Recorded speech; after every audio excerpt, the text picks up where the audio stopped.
Very pleased now to be joined by the one, the only, the internationally famous, the dashing, the debonair, the smooth, the best dancer that I know, the most rockin' DJ. He rocks around the Christmas tree at Christmas time. I can't wait to hear what his Halloween costume is going to be this year. My very good friend, one of my best friends in the entire universe from SB Nation's Bolts from the Blue, it is Michael Peterson. Michael, thank you so much for taking the time to join us at Blogging the Boys.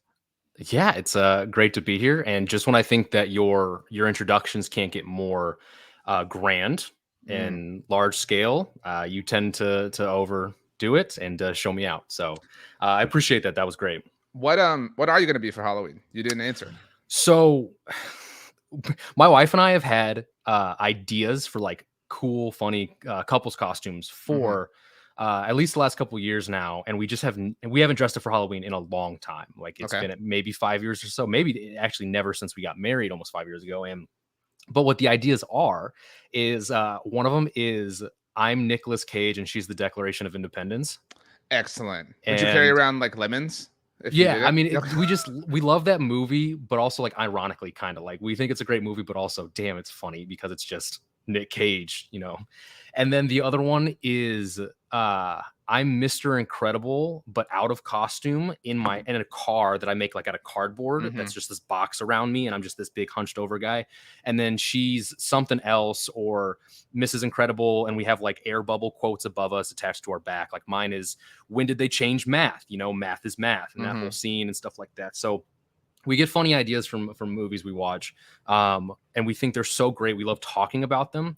We've never gone through with it. So yeah, If my vote counts, I vote for the Nick Cage Declaration of Independence thing. right. I'm not a big Incredibles fan. Like it's good, but I do feel like it gets a little overplayed. Like it doesn't Sure. belong in the pantheon of great Pixar movies. I actually was talking Really? to JP Acosta, our colleague, about this recently on the NFL show. My wife and I recently watched Cars for the first time. What are your thoughts and takes on that movie and that Um. franchise? Because actually, you and I were talking about Mark Schofield right Mhm. before we started recording, who Blogging the Yep. Boys knows. He because I was like, I guess we need to watch Cars 2, and Mark Mhm. immediately went, Cars 2 never happened. So I've been instructed to never watch this movie. That's interesting. I'm not a big fan of Cars. Okay. I think I watched Cars 1 recently in the last couple years. I've never really watched the other ones. I think I've seen Cars 2, but like I couldn't tell you anything about what happened in it off the top of my head. I don't think it's up there with, like you said, if you didn't like Incredibles, I don't think I'm a biggest fan of Cars. Like I do think it's a good movie. It's just not my thing. Maybe it's just because I'm not like a car person in real life. I just Right. don't care. So when you see them animated, you're like, this doesn't move the needle for me or anything like that. But yeah, we watch a lot of Disney Plus in our house because my wife calls them her emotional support movies. I don't know if Mm-hmm. you've ever heard this term before, but they're movies that you just basically turn on for either background noise or you're just having like a weird day, and so you Totally. turn on something that kind of leaves you with just like this even keel positive feeling while you're viewing it the whole time. I'm with you. Her other ones are like The Princess Diaries and Freaky Friday and some of those old Oh, classics from Disney as well. Yeah, she knows every word to Princess Diaries. Like it's absolutely insane. the Jamie Lee Curtis, Lindsay Lohan Freaky Friday is really underrated as Mhm. well. I really enjoyed I'm sure your wife will know the name of the song that Lindsay Lohan sings at the end. You know what I'm At talking the about? Like end, when yeah, when the yeah. credits roll. Mhm. That was a good time, like circa whatever it was, 2000, 2003. So Yeah. No, it wow. absolutely is. And so I actually, because I bring this up, I want to actually turn this on you, which is what is your emotional support movie? Mm. So this is like I'm just needing like a pick me up. Is that the vibe Yeah, I'm going like for? it's kind of synonymous with like maybe what your favorite movie is, but it's just Mm. like you've seen it a billion times and it doesn't matter how many times you've seen it. It's always good. You don't get bored of it. And yes, it can pick up your mood if so. I understand the question. I have two different answers. Okay. One is relatively new for all of time, really, and all of time that will remain. My answer is Back to the Future, but the trilogy. It's one movie. Like you Okay. can't watch it. You can't say like, oh, part one, part two. What it is a full story that requires all three parts to be properly told. Mhm. I've probably seen that like I don't know 85 times, like as a Sure. whole, the entire trilogy. Love all the documentaries, love all the books. I don't want them to make a fourth. I don't need that. Like, do not touch it, leave it alone. It's perfect, as flawless as it is. Mhm. But a newer development for me, and this is situational. And it has to be kind of this time of year. You're in a much colder climate than I am, but so like Mhm. it's cold outside. Spider-Man: No Way Home kind of reminds me of the holiday season. a little bit. I don't know why, maybe the snow scene at the end. But that is a newer development for me. Like I will leave that on and just kind of feel good. It's you've seen it, I presume, Spider-Man: No Way Home. It just tugged at nostalgia in the right way. It's funny that we talked about Pixar. I remember going to see Toy Story 3 with my friends in college, and like the day it came out, and I was so, in a funny way, angry at the little kids who were there. Just because I felt like, you don't deserve to see this yet. You know, your parents showed you parts 1 and 2 last week, and you think you're this diehard. Like I've been waiting a very long time to see this. And so in a similar way, Spider-Man: No Way Home is this really unique thing that ties together these experiences that we had in many different ways with all the different Spider-Man. So it hits hard for me around this time of year. Yeah, I absolutely agree. I feel like I should know what this is, but wasn't there a movie that came out recently that was some years after the last one? And we kind of had the same feeling, was this movie's meant for adults. It's not meant for kids, even though like it's based on a kid's movie, but we've been waiting years for it. Like, I don't know if you can think of it off the top of your head, and I might be crazy. Maybe it's a video game or something else that just came out again, but it was something that came out. And I just remember thinking, this is not for kids.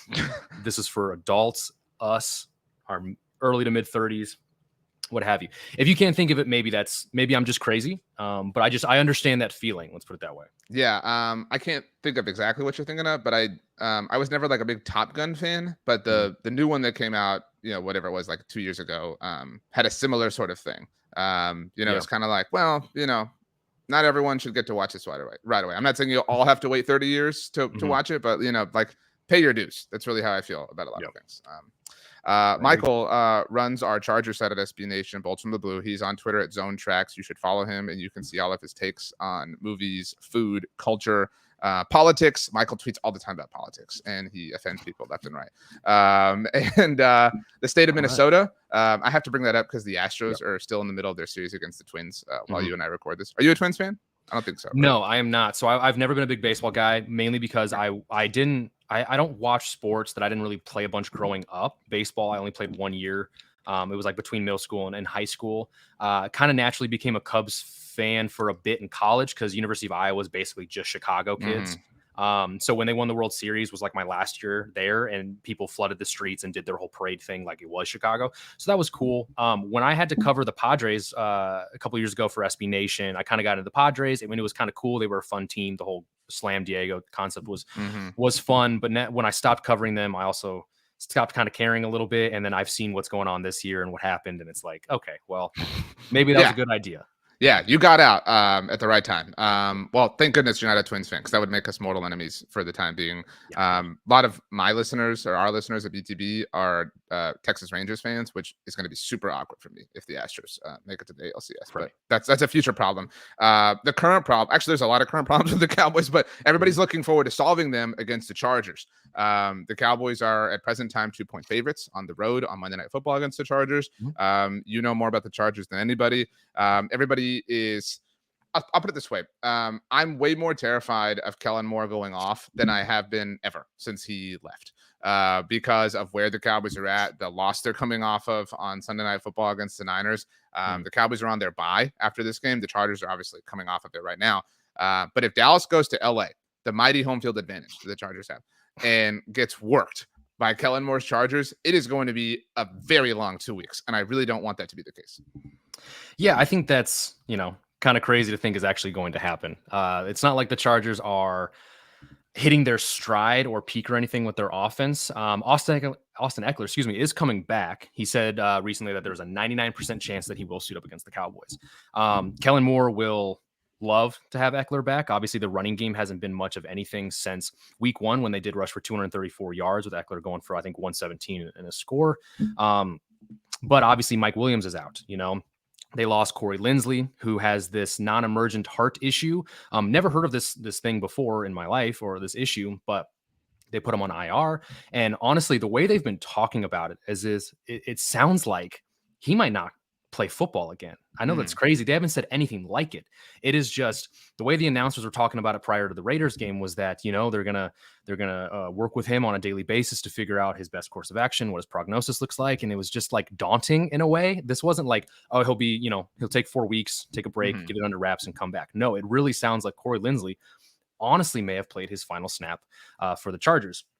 So you're talking about, could Kellen Moore go off against the Cowboys?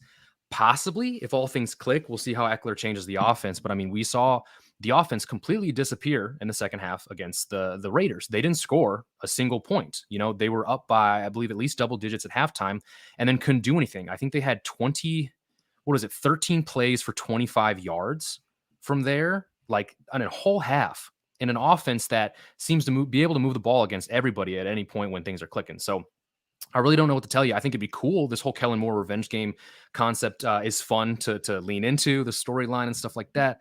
But this is a really good defense. And I just think if anyone believes that the Cowboys defense all of a sudden isn't good because they played a Shanahan offense that can make any defense look bad because that guy knows how to scheme up layups like anybody's business. I mean, it's insane what he can do. So, and he also has good players that he's doing it with now at this point. So I just don't think that'll be the case. If the Kellen Moore goes off, I would be very, very surprised. You are catering to the audience. So playing the hits. Good for you, Michael. Again, Michael's on Twitter at Zone Tracks. Everybody should follow him. Well, I mean, that's interesting because the conversation all week, and you know how it is, like after the poor offensive showing for Dallas against the Niners was, and that obviously had nothing to do with Kyle Shanahan, was, oh man, remember, like things were so much better with Kellen Moore. But I mean, it's terrible now, right? I'm not defending Mike McCarthy. And everybody knew about the red zone struggles, but the Cowboys did have the most red zone opportunities prior to their game against San Francisco. Granted, again, it was a really poor showing in that specific game. But everybody misses Kellen Moore. And so I guess the question is, because you're saying you'd be surprised if he went off, are you satisfied with Kellen Moore? Because I think everyone thinks that Chargers fans have to be. I would definitely say I'm satisfied off the back because of how different immediately the offense looks than when Joe Lombardi was still at the helm. One of the things that I read recently was just how good they've been in scoring position. I think within the red zone, Justin Herbert has thrown 6 touchdowns. He's rushed for 3. He has no turnovers in the low red zone. That's their money area, which is absolutely phenomenal. It helps when you've got big receivers. You've got a 6'8" tight end in Donald Parham, who has 3 touchdowns early this season to help Ty lead the team.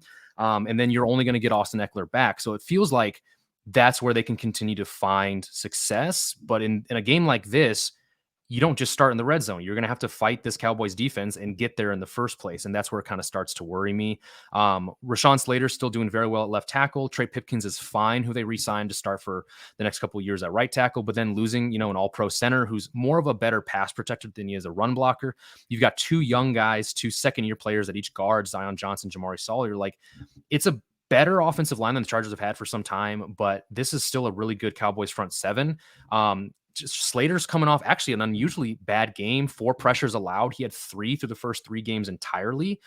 He only had 7 total all of last year, or excuse me, 6 pressures all of last year. He's at 7 total this year through 4 games. I mean, he's still good, but he's been taken advantage of at least a couple times early on. So overall, yeah, I'm happy with it. But just like the Cowboys are down on their team after this recent loss, I'm naturally going to be down on Kellen Moore just because of the way the offense disappeared in the second half against the Raiders.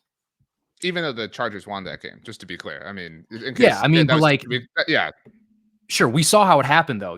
This team, you could always say, oh, they could be, undefeated or they could be completely defeated. But we saw what happened against the Vikings. They somehow pulled it out. We saw what happens against the Raiders. Somehow pulled it out. If the offense just, at least against the Raiders, did anything, that game is a lot easier to finish. But it happened to be dramatic because that's just who the Chargers are. You mentioned the Vikings game. That was now, 3 weeks ago. That was the first one of the season for the Chargers. They fought them off, did not fall to 0-3. Brandon Staley had the weird go for it moment. I don't even know. It was like his own 34-yard line or whatever it was. Almost blew up in their face, but it didn't. Brandon Staley is like an easy punching bag for a lot of NFL people. Are you impressed? Is it unfair criticism? Because sometimes it could be that way. Sometimes people just find that one moment and they overlook the rest.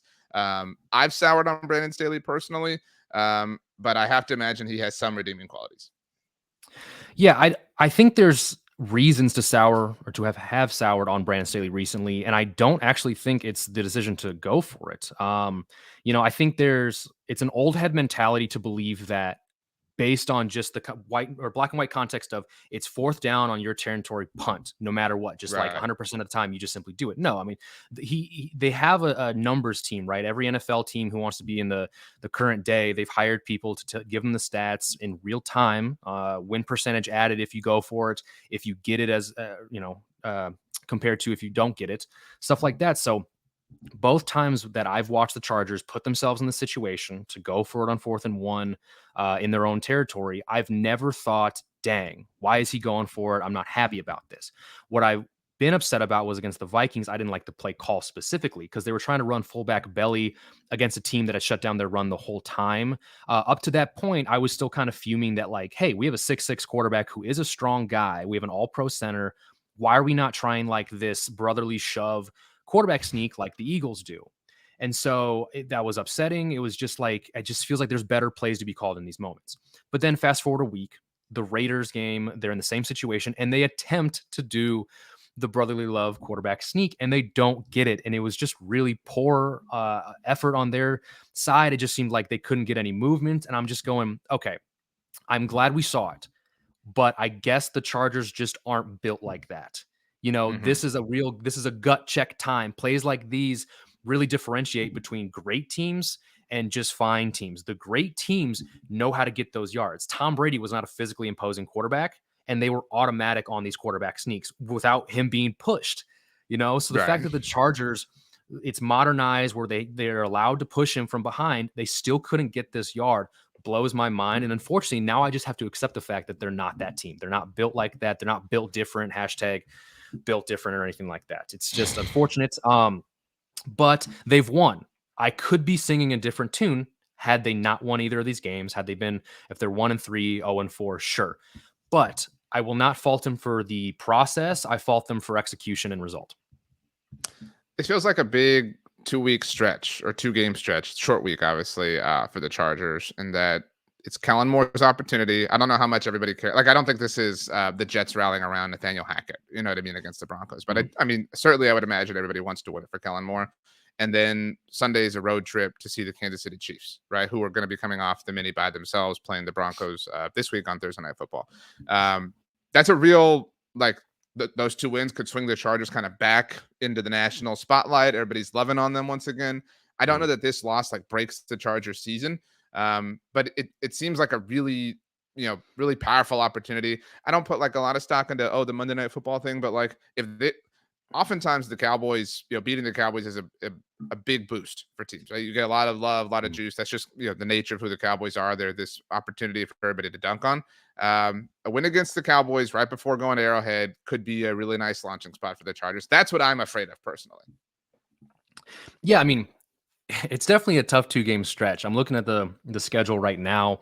Um, they could easily drop these 2 games and no one would bat an eyelash, right? These are 2 teams Right. who have been amongst the best teams the last couple of years. Um, so if the Chargers, let's just say they do lose these 2 games, okay, you're looking at 2-4, but then you come back with games against the Bears and the Jets, which arguably are 2 teams the Chargers probably should beat when you consider if you hold the Chargers in such a esteem that they're a good enough team. You see teams on the schedule, you go win, lose, whatever. This looks like a way for them to get back to 4-4, 500 if they do lose to Cowboys and Chiefs. And then the schedule kind of becomes a little bit up and down. You get the Lions following the Jets, but then the Packers. So like you could go 1-1 there. Ravens and then the Patriots again 1-1. It just seems like the rest of their schedule could really put them in a tight position where they simply can't lose games they should win, and then they have to win games more than likely they should lose to try and push for another playoff appearance. Because the bar this year was obviously set pretty high. After his first season going 9-8, you barely missed the playoffs on that whole Hmm. like should they tie the Raiders concept.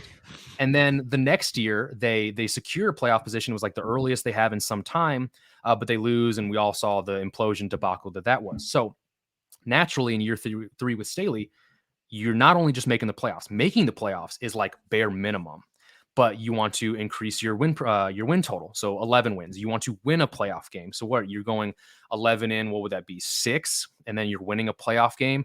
But all of a sudden, just like we're 4 games into the season, at least for the Chargers, that's really lofty. All of a sudden, this schedule does not look as easy as it used to maybe at the beginning of the season. So I think it's a really tough road for him.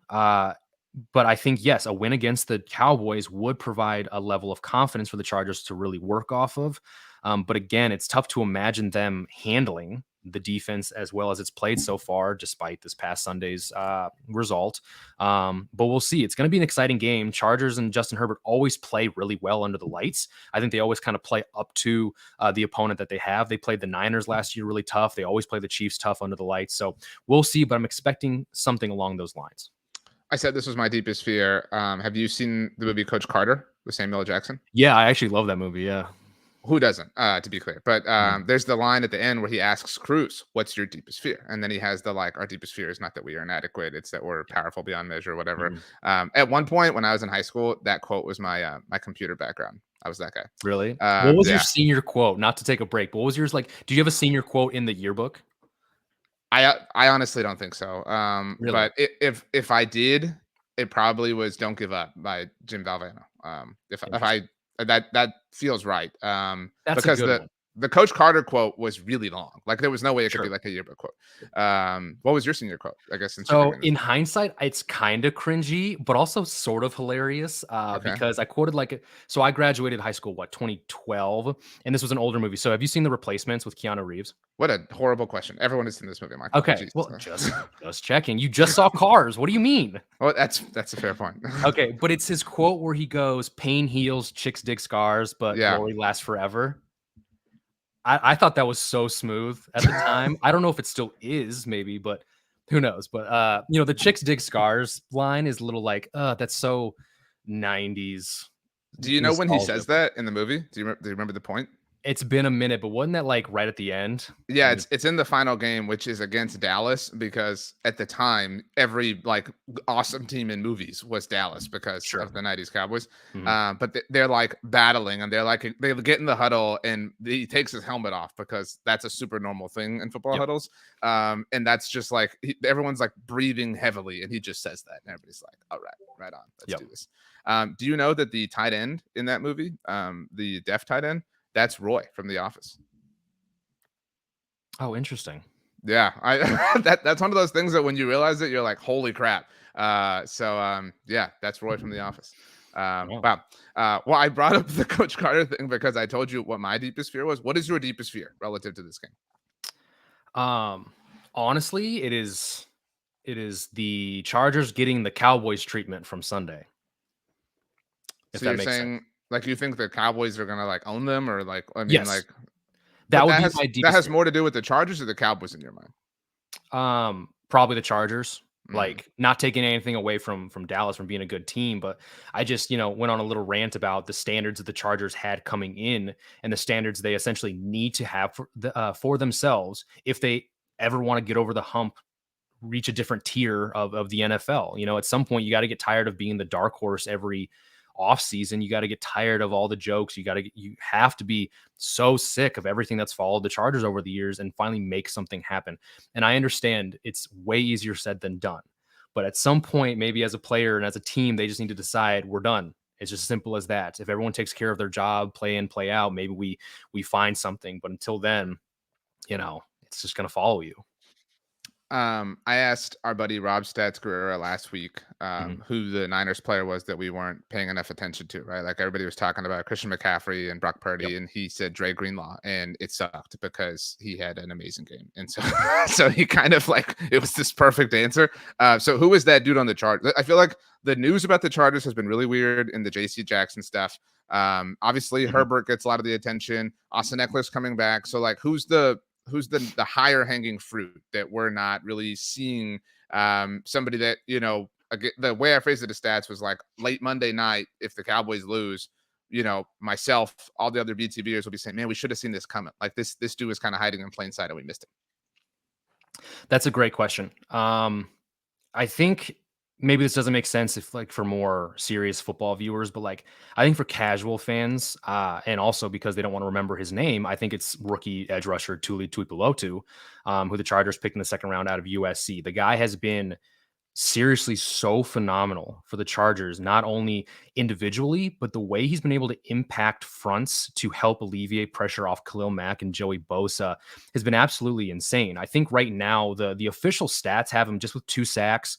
I believe he leads all rookie pass rushers actually in sacks, tackles for loss, QB hits, and stuff like that, or at least he's up there. But if you actually go to Pro Football Focus, they have him with 5 sacks on the year. And they don't count half sacks, but like they have felt that he has been so impactful and almost, I guess, considered deserving credit of a lot of these quarterback sacks the Chargers have gotten in recent weeks. But the way he plays just like Khalil Mack, they're kind of built similarly, but they're basically speed to power guys, and they're not gonna really finesse or dance or do anything. They're going to go straight through you. They've got a good spin move, counter inside. But just in general, man, when the Chargers have good reps on defense and they shut down offenses on third downs and money downs, usually Thule is directly impacting it, whether he's the one bringing down the quarterback or not. So he's a really good answer, man. He's been such a gem for the Chargers. A lot of people thought he wasn't going to translate well, but he led the nation in sacks at USC in his senior year with 13 and a half. He also had over 20 tackles for loss. The guy is a phenomenal football player, and I think he's one to watch in this game. Well, I'm properly nervous. So that stinks. Wow. Goodness. I mean, like that was a little overwhelming. I wasn't expecting such a profound answer, but I should, obviously, because you're Michael Peterson. I try. Score prediction. Nobody will ask you that between now and kickoff. Oh yeah, totally. I've never answered this before. Score prediction. So over the years, I've honestly had to reside to reverse psychology, where like I don't pick the Chargers anymore. I just don't, because it usually comes to bite me more than it doesn't. So you always pick against them, is what you're saying. Yeah, I honestly I picked against them the whole second half of last year. I just said there's just no way we're not going to do it, and they proved me wrong. And I love to eat crow if it means that the team is doing well. So score prediction here, I will give it to the Cowboys. The Chargers defense in general is still very bad. So I'll say there's going to be some points scored. Let's go 31-27. 31-27 Cowboys, just because I see the Chargers keeping it close the way they always do. It's going to be dramatic. There might be a missed field goal, and there's probably going to be a 4th and 1 somewhere. It's funny enough, right after I asked you the question while you were pontificating, I got a tweet that I can see on my other monitor over here, like literally right this second, from Paul Reyes, Twitter handle Dr. Gizmo8, who says, it just went away 1 second, said, had a dream. The Cowboys win 37-5 against the Chargers. Look at that, 37-5. Well, Dr. Gizmo predicted 30 points. You predicted 30 points. The Cowboys offense has been struggling. Do you see this as, I don't want to say a get right game, but like, do you see the Cowboys offense having success against the Chargers? Like, is that something? Because that's a general take. Like I got like a fantasy alert that was like, oh man, start all your Cowboys because the Chargers defense is so bad. Blah, blah. But again, every Cowboys fan would say, look, the red zone offense has been really bad. I'm not willing to start anybody, blah, blah, blah, blah, blah. Yeah. Again, I think it depends on how you believe the Cowboys will bounce back from the game that they just had. Because some people will say, oh man, the Chargers are catching the Cowboys at a low point. The Chargers could take advantage of a Cowboys team that's maybe, down on themselves, losing some confidence, stuff like that. Or the Cowboys are motivated through the roof and will take no less than a complete can of tail whooping on the Chargers. And so I wouldn't be surprised with either one. But if I had to take a wild guess, I would say that they come out, again, super motivated. It seems like George Kittle motivated Micah Parsons to come back stronger than ever, which sucks because, I'm an Iowa alum. So like guys like Kittle and Laporta, I'm big fans of. But it certainly seems like he made that personal. And it's not like the Cowboys are going to immediately play the Niners again. They're going to play the Chargers next. So if they have any feelings brewed up from things like that, they're going to get to let them out in LA. I don't know who I'm predicting to win this game. I did predict the Niners. If I have to right now, I'll lean Cowboys, but man, they burned up a lot of the benefit of the doubt. I don't know if they burned it all up, but I mean, there's very, very, very little left, which is just a tough scene. Michael, you are the best. Before we leave, 2 questions for you. One, because I don't know that we'll have you around before Christmas time. Because the next time we'll have you on, will be when the Cowboys meet the Chargers in the Super Bowl, obviously, which will be after Oh, Christmas. yeah, totally. So what is what is a Christmas movie you recommend for everybody to watch? We're not quite there yet, but still, just for something for everyone to put in the back of their minds for when Christmas time gets here. This Christmas. Have you seen That's that one? the name? It's No, this. that's it. Yeah, it's called This Is it a Christmas. play on? Is it a play on Last Christmas? No, so I'm struggling to think of the names of the actors, but I saw it so in 7th grade, I saw it twice in theaters, and it has Idris Elba's become in this. yeah, Idris Elba's in it. Yep. I think Morris Chestnut is in it. Chris Brown's in it. A lot of people who you'd recognize. This looks like a Hallmark movie, Michael. There's no way this is So a real movie. no. It is not. It is a phenomenal movie, and I'm talking like my family. Our tradition on Christmas Eve is we watch 3 Christmas movies. We watch The Family Stone, we watch Love Actually, and we watch This Christmas. Every single year, we go through that trio. And This Christmas is one of my favorite Christmas movies for sure. Definitely like that and Love Actually, because Love Actually, if you haven't seen Love Actually, that's an awesome movie. Love Actually is amazing. I mean, love is all around us. Last year, I watched Christmas Vacation for the first time ever with Chevy Chase. And I mean, I'll admit that like it could never be good. Like it could never live up to the hype that like I've heard about it for my entire life. But it was just whatever. Like, you know, I actually, in a similar sense, I recently saw, this is a horrible look for me because I barely saw Cars, barely saw Christmas Vacation. I recently saw Pulp Fiction for the first time ever. And I was late kind to of a that one similar too. Sure. Yeah, like it was fine, you know what I mean? But like it didn't change my life. And again, some of that's just like I've like heard it, you know, regarded forever. So like it just could never, ever live up to that. But okay. So this Christmas, by the way, while I'm properly embarrassing myself, the song Last Christmas, when I was in college at Texas A&M, I heard the Glee version of that song.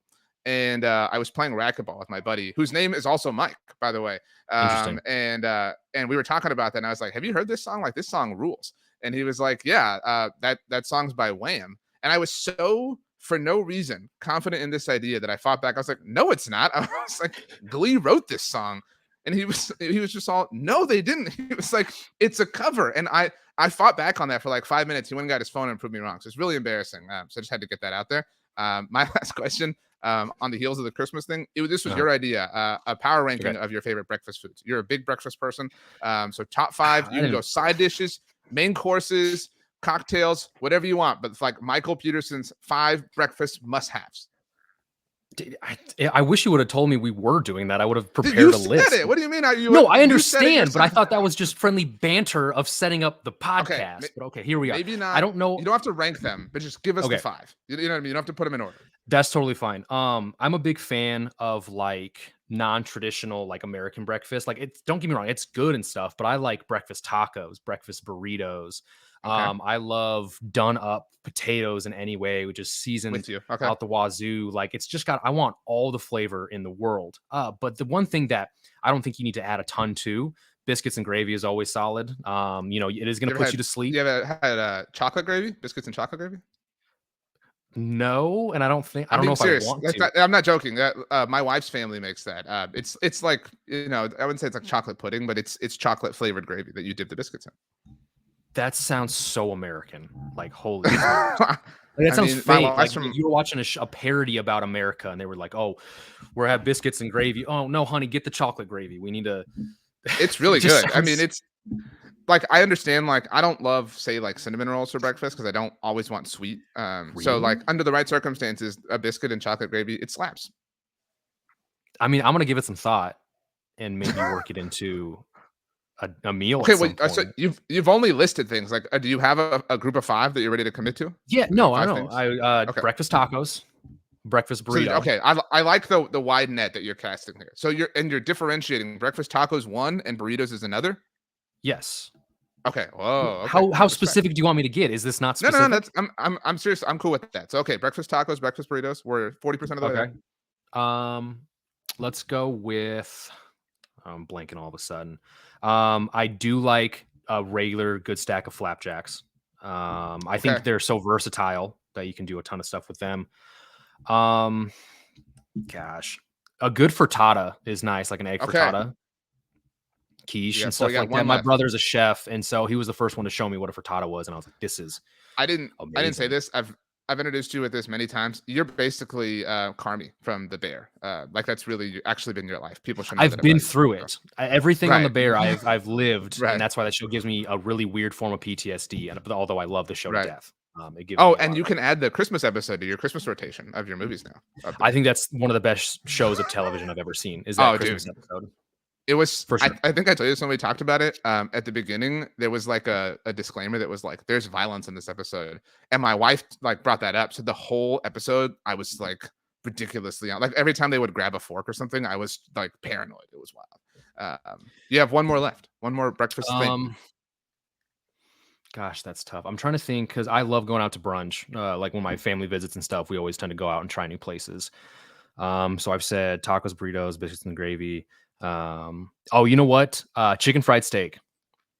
Dude, great call. I'll actually throw in like any meat. I'll let you like kind of widen it because pork chops for breakfast are great too. Yeah, I want them. I want them involved here. But chicken fried steak for breakfast is a great call. You go brown or white gravy? White gravy on biscuits and gravy. I recently found a brown gravy recipe I've been making for like dinners and stuff, and then I utilize leftovers on like leftover biscuits and breakfast food and stuff Okay. like that. So that's been the next evolution of my my culinary stuff because I cook in my house. It's been like gravies and sauces and stuff. It's been really cool. You know what other gravy's brown? Chocolate gravy. So Mm. give it a try. Almost too brown, Uh, honestly. that's true. Just so we hit the full RJ Ochoa, Michael Peterson bingo card, I need to tell people that are only listening and not watching. I guess maybe I need to enlighten people who are watching that you look like Baker Mayfield. I know that you said no one has ever told you that before. It's so true. Like I don't know how you kind of sound like him too. Like I mean, I'm not convinced that you aren't the same person. Should I completely shave my face and like ruin the illusion? Should I do something that drastic? He's done that before. I mean, that's it's not like he's ever been, not clean shaven. Um, but I mean, I think, and you've worn glasses before too. Like, that's when it really kind of hits. When does he wear glasses? He's worn glass. I'm sure I could find a picture of him wearing glasses in like 5 seconds. The way I found the cast of The Holiday, or This Christmas, whatever it was called. The Holiday's a bad movie. I don't even know why that came up to mind, but my wife likes that movie. So shout out to my wife and shout out to your wife. They got a lot of play this episode. Thank you. Wow. Michael Peterson on Twitter at Zone Tracks, whose wife loves Freaky Friday and Princess Diaries, who himself loves gravy, although not chocolate, and who doesn't think the Chargers will beat the Cowboys, and who would be shocked if Kellen Moore had a big game and a revenge game of sorts. Anything else you want to add? Anything about life, politics? I know that you're passionate, as we mentioned. Not in the slightest, but because I didn't give you my answer, and I wonder if there's listeners who probably were wondering what my answer is. Oh, that's my bad. My guilty or my emotional support movie is also very recent, and it might surprise you, but it's Crazy Rich Asians. That's a good movie. It's a phenomenal movie. It's funny. I mean, but it's like I laughed really hard when I watched it, but like I don't know that I would ever laugh that hard again. You know what I mean? So one of the biggest reasons is that I'm a fan of like I haven't had the chance to, but I want to like travel and like I watch every food documentary of like street food on Netflix, everything top to bottom, every country. And so there's that scene where they get back to Singapore and they go on that montage of trying a billion different things in that food hall. It blows my mind. It makes me so happy. And so like that's a huge part of it. I think it's a hilarious movie. I like the way it's filmed. But like that scene in general is like I'll just enjoy the crap out of it every single time.